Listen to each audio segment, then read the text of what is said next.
बिस्मिल्लाहिर्रहमानिर्रहीम अस्सलाम वालेकुम। मैं हूं साहिर अली और आप सबको वेलकम करता हूं अपने यूट्यूब चैनल में, इस उम्मीद के साथ कि आप दुनिया के किसी कोने में भी रहते हों, अल्लाह ताला आपको कामयाब रखे और आपको एक खुशहाल ज़िंदगी अता फ़रमाए।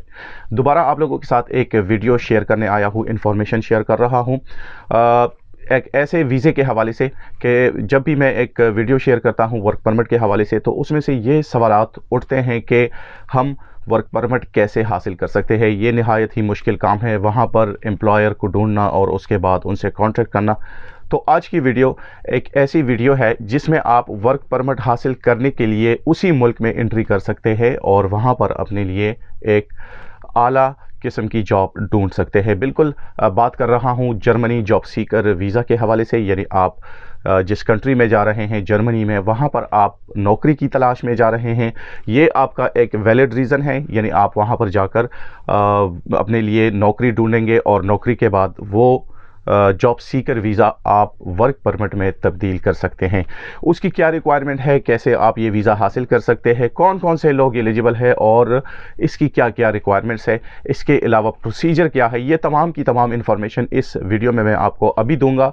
लेकिन उससे पहले मेरी आप लोगों से एक दरख्वास्त है कि आप कोशिश किया करें कि वीडियो को कम से कम पूरा देखा करें, क्योंकि आप वीडियो पूरी देखते नहीं हैं और उसके बाद जिसकी वजह से आप पूरा समझ नहीं पाते और आप प्रोसीजर को प्रॉपर तरीके से फॉलो नहीं कर पाते। लिहाजा इसलिए मेरे आप लोगों से यही एक दरख्वास्त होती है, हर वीडियो में मैं कहता हूं कि आप वीडियो को पूरी तरह देख लिया करें और उसके बाद भी अगर आपको समझ नहीं आ रही तो बेशक आप कमेंट सेक्शन में अपनी राय से मुझे ज़रूर आगाह कीजिएगा। तो चलते हैं तफसील की तरफ कि किस तरह ये वीज़ा हासिल किया जाता है। जॉब सीकर वीज़ा यानी जर्मनी में आप नौकरी की तलाश में जा रहे हैं। सबसे पहले रिक्वायरमेंट ये है कि अगर आप मास्टर डिग्री होल्डर है या बैचलर डिग्री होल्डर्स है तो आप उस वीज़े के लिए एलिजिबल है, अप्लाई कर सकते हैं। अब आते हैं उन लोगों की तरफ जिनके पास डिग्रीज़ नहीं है और उन्होंने तालीम हासिल की है 12 जुमात तक, यानी 12 साल उन्होंने तालीम हासिल की है। इसमें वो डिप्लोमे भी आ जाते हैं, यानी वोकेशनल ट्रेनिंग के डिप्लोमे 2 साल का वो कंसिडर कर रहे हैं। ये वीज़ा आपको 6 महीने के लिए इशू किया जाता है और वहाँ पर जाकर आप फिर अपने लिए जॉब सर्च करते हैं, ख्वाह वो किसी भी कंपनी के साथ हो, किसी भी दुकान में हो या किसी भी फैक्ट्री में हो, उस पर कोई पाबंदी नहीं है। लेकिन आप वहाँ पर जाकर वो आपसे पूछते हैं कि आपके पास वीज़ा कौन सा है, तो आप उसको कहते हैं कि अगर विजिट वीज़ा है तो वो आपको बिल्कुल भी ऑफ़र नहीं करेंगे। हाँ, अगर आपके पास जॉब सीकर वीज़ा है तो वो आपको फिर ऑफ़र करते हैं, आपके साथ कॉन्ट्रैक्ट करते हैं। कॉन्ट्रैक्ट देकर आप लॉयर के पास जाते हैं और लॉयर को सारा किस्सा बताकर उसके बाद वो आपकी एक फ़ाइल तैयार करते हैं और वो आपके बिहाफ पर और कंपनी के बिहाफ पर वो अप्लाई करता है और अप्लाई के बाद उसका डिसीजन विद इन 3 मंथ्स आपको मिल जाता है। और इसमें सबसे बड़ी खूबी ये है कि आप अगर जॉब सीकर वीज़ा पर जाते हैं जर्मनी में, तो जर्मनी गवर्नमेंट आपको अलाउ करती है कि आप 10 घंटे तक वहाँ पर काम कर सकते हैं। यानी आपके जो एक्सपेंसेस है वो आप उसमें कवर कर सकते हैं। आपकी ट्रैवलिंग हो गई, आपकी रिहाइश हो गई, आपका खाना पीना, तमाम के तमाम अखराजात आप 10 घंटे वहाँ पर हफ्ते का काम करके आप वहाँ से पैसे लेकर अपने वो अखराजात पूरा कर सकते हैं। और सबसे बड़ी बात कि आप अगर आपको 10 घंटे की जॉब मिल जाती है तो शायद वही एम्प्लॉयर आपको अपने साथ ही रख ले और वो आपके काम से मुतमईन हो, वो आपको साथ में रख ले और आपके साथ कॉन्ट्रैक्ट करके आपके लिए वर्क परमिट का वीज़ा वो दिला सकता है। वर्क परमिट के बाद फिर आप वहाँ पर 5 साल गुजारकर उस पर परमानेंट रेजिडेंसी भी हासिल कर सकते हैं। आप समझने की कोशिश किया करें कि ये जॉब सीकर वीज़ा है, ये वर्क वीज़ा नहीं है, ये वर्क परमिट नहीं है, ना ही कोई बिजनेस वीज़ा है, बल्कि आप नौकरी की तलाश में किसी मुल्क में जाते हैं और वहाँ पर अपने लिए नौकरी तलाश करते हैं। जिस तरह मैंने शुरुआत में कहा कि इसके कुछ बेसिक्स रिक्वायरमेंट्स है वो आपने ज़रूर पूरी करनी है। वो ये है कि सबसे पहले जिस तरह मैंने कहा कि आपके पास डिग्री होनी चाहिए। अगर डिग्री नहीं है तो आप 2 साल के वोकेशनल ट्रेनिंग डिप्लोमा पर भी इसके लिए अप्लाई कर सकते हैं।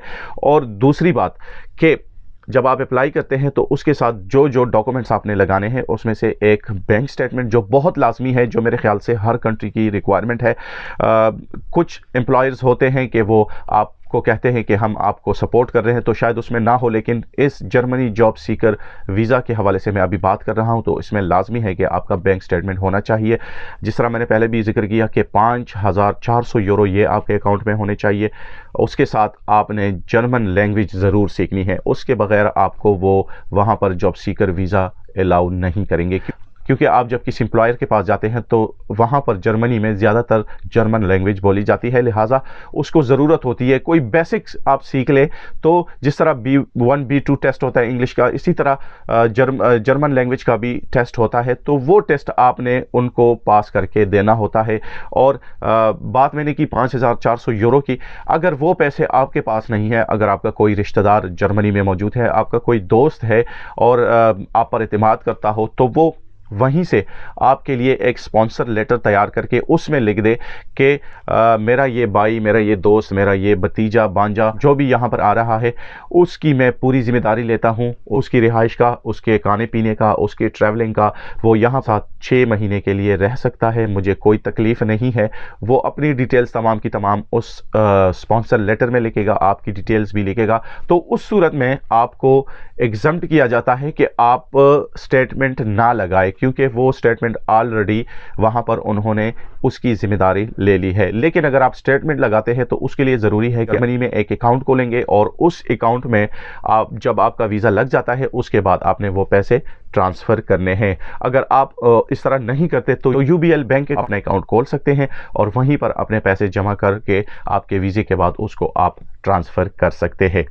अप्लाई के हवाले से मैं बात करूं कि जब आप अप्लाई करते हैं तो जिस तरह मैंने पहले भी जिक्र किया कि आपको चाहिए कि आप अपने तमाम के तमाम सर्टिफिकेट्स उसके साथ लगाएं। लेकिन उससे पहले आपने जिस तरह पाकिस्तान में higher education commission, foreign office या IBCC है, वो वेरिफिकेशन करती है और फिर उसके बाद आप अपना केस जमा करते हैं। इसी तरह जर्मन गवर्नमेंट का भी अपना एक डिपार्टमेंट है, उससे आपने ये इक्विवेलेंसी लेनी है, यानी आपकी डिग्री, आपका डिप्लोमा उसके बराबर होना चाहिए। जब वो आपको अप्रूवल देता है तो उसके बाद आप केस जमा करेंगे। इस तमाम के तमाम प्रोसीजर पर तकरीबन 3 महीने का वक्त लग जाता है। और जहन में आप ये एक बात भी रख लें कि उसकी फ़ीस तकरीबन 600 यूरो के करीब बनती है। अब जब आप इक्विवेलेंसी करती है, इसका वीज़े से कोई ताल्लुक़ नहीं है, ना ही ये गारंटी है कि आपको वो वीज़ा इशू करेंगे, बल्कि ये एक इक्विवेलेंसी है कि मैं आपके एजुकेशन, जर्मनी में जो एजुकेशन दी जाती है उस डिग्री या उस डिप्लोमा के लेवल के बराबर हूँ, उसके लिए ये फ़ीस ली जाती है। तो दूसरे अखराजात हैं, जिस तरह वीज़ा फ़ीस हो गई, वो अलग से होंगे। जिसी तरह आप टिकट, एक कंफर्म टिकट लेंगे,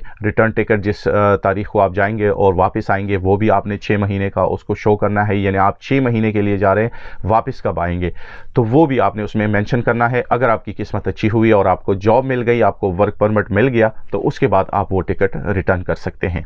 यहाँ पर मैं एक दूसरी बात भी बिल्कुल क्लियर करना चाहता हूँ, वो ये कि आप ये ना समझे कि जो 5,400 यूरो आपने ट्रांसफ़र किए हैं तो वो जर्मनी गवर्नमेंट आपसे लेगी, बल्कि ये एक श्योरिटी बॉन्ड होता है कि आप वहाँ पर जाकर 6 महीने में अगर खुदा न खासा आपको कोई जॉब भी नहीं मिलती तो आप वहाँ पर क्या करेंगे। या अल्टरनेटिव जो रूट मैंने आपको बताया कि आपका रिश्तेदार जिम्मेदारी ले सकता है, तो वो भी ठीक है। अगर खुदा न खासा आप कामयाब नहीं होते तो आप समझ ले कि जो आपने ख़र्चा किया है, जो 600 यूरो आपने अपने कागजात पर लगाए हैं, या फिर आपने एम्बेसी की फ़ीस जमा की है, या आप वहाँ पर रहकर अपनी रिहाइश की अगर आपने पेमेंट की है, तो जितनी भी पेमेंट होगी आप जहन में ये रख ले कि आपको एक शेंगन कंट्री यानी जर्मनी का वीज़ा, जो कि बहुत सख्ती से लगता है, वो आपने अवेल कर लिया है। और इन फ्यूचर आपके लिए और चांसेस मज़ीद बढ़ सकते हैं। ये भी आपके लिए एक चांस है कि जब आप जर्मनी का वीज़ा लेते हैं तो इट मीन्स कि आप 26 या 27 कंट्रीज़ में फ्री ऑफ कास्ट एंट्री कर सकते हैं। और अगले टाइम अगर आप मुकर्ररा वक्त पर वापस आते हैं तो आप दोबारा अप्लाई करके वो आप पर एतमाद करते हैं और बहुत इजीली आपको वो वीज़ा इशू करते हैं।